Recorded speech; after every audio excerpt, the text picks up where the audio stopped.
మూడేళ్ల క్రితం ఏ మాత్రం అంచనా లేకుండా వచ్చి బ్లాక్ బస్టర్ హిట్ అయిన కన్నడ మూవీ కాంతారా తర్వాత పాన్ ఇండియా రేంజ్ లో రిలీజ్ చేస్తే తెలుగు హిందీలోనూ సక్సెస్ అయింది.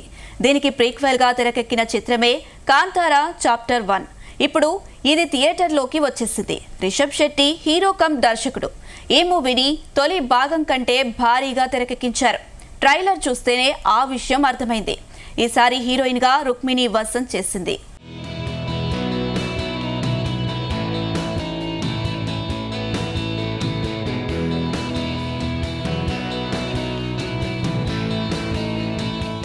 అది బాంగ్రా రాజ్యం.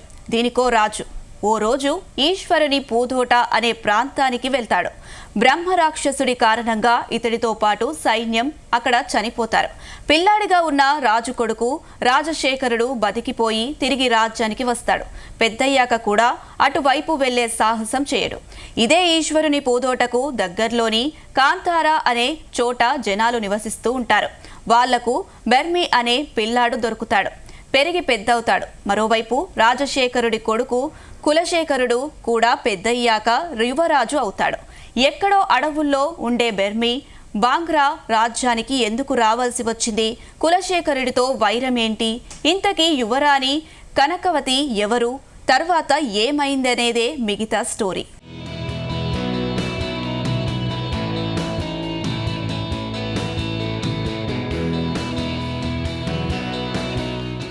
2022లో వచ్చిన కాంతారాలో క్లైమాక్స్ తప్పితే మిగతా సినిమా అంతా సోసోనే. చివర్లో వచ్చే దైవత్వం అనే ఎలిమెంట్ అందరికీ బాగా కనెక్ట్ అయింది. భాష అర్థం కాకపోయినా సరే ప్రేక్షకులు ముగ్ధులయ్యారు. దానికి ప్రీక్వెల్గా వచ్చిన ఈ చిత్రం ఆ స్థాయిలో ఉందా అంటే లేదు. తొలి భాగమంతా మెప్పించిందా అంటే లేదు. తొలి పాటతో దీనికి ఖచ్చితంగా పోలిక వస్తుంది. అందులో అంత చాలా సహజంగా ఉంటే ఇందులో మాత్రం ప్రతి సీన్లో భారీతనం కనిపించింది.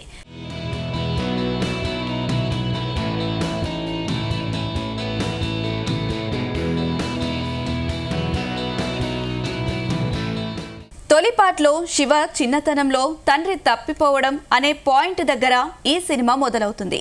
ఎక్కడైతే తన తండ్రి తప్పిపోయాడో అక్కడికి వెళ్లి చూస్తుండగా పక్కనే ఉన్న వ్యక్తి దంతకథ అంటూ చెప్పడం మొదలు పెడతాడు.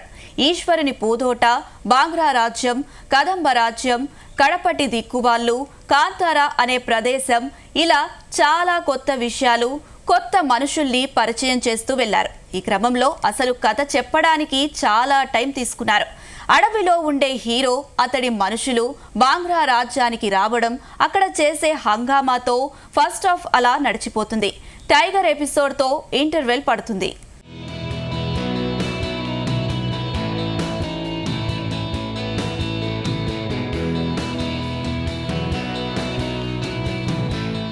సెకండ్ హాఫ్ మొదలయ్యాక స్టోరీ ఎటేటో వెళ్తుంది. అసలు కథ కంటే ఉపకథలు ఎక్కువైపోయాయి. దీంతో మొత్తం గజిబిజి గందరగోళంలా అనిపిస్తుంది. స్క్రీన్ పై అన్నీ జరుగుతుంటాయి, కానీ దేనికి కనెక్ట్ కాలేకపోతాం. ఏం జరుగుతుందో అర్థం చేసుకోవడానికి కూడా టైం పడుతుంది. సరే, అయ్యిందేదో అయిపోయిందిలే అనుకుంటే చివర్లో 3వ పార్ట్ కూడా ఉందని చెప్పి ముగించారు. అప్పుడొచ్చిన కాంతారా స్టోరీ ఎవరైనా సరే సింపుల్గా చెప్పడానికి వీలు కుదిరేలా ఉంటుంది. ఇది మాత్రం అసలు అలా చెప్పలేరు.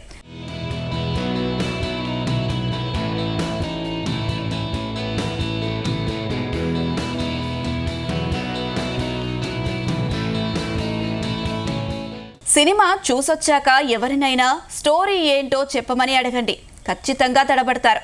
అలా ఉంది. అయితే యాక్షన్ సన్నివేశాలు, దానికి తగ్గ సెటప్ బాగుంది.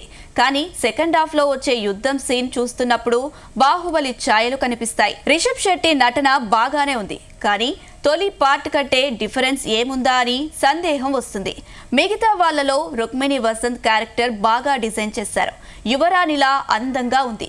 ఈమె పాత్రలో వచ్చే ట్విస్ట్లు ఆశ్చర్యపరుస్తుంది. చివర్లో ఈమె పాత్రని ముగించిన తీరు మాత్రం ఆమె ఫ్యాన్స్ కి అస్సలు మింగుడు పడదు. జయరాం, గుల్షాన్ దేవయ్య రాజులుగా బాగానే చేశారు. మిగిలిన వాళ్లలో పెద్దగా తెలిసిన ముఖాలేం లేవు. టెక్నికల్ విషయానికి వస్తే పాటలు రొటీన్, గుర్తుండవు, అలానే అర్థం కావు కూడా. Background music okay. నటుడిగా ఆకట్టుకున్నప్పటికీ దర్శకుడిగా మాత్రం రిషబ్ శెట్టి ఈసారి మెప్పించలేకపోయాడు. సినిమాటోగ్రఫీ, నిర్మాణ విలువలు మాత్రం రిచ్గా ఉన్నాయి.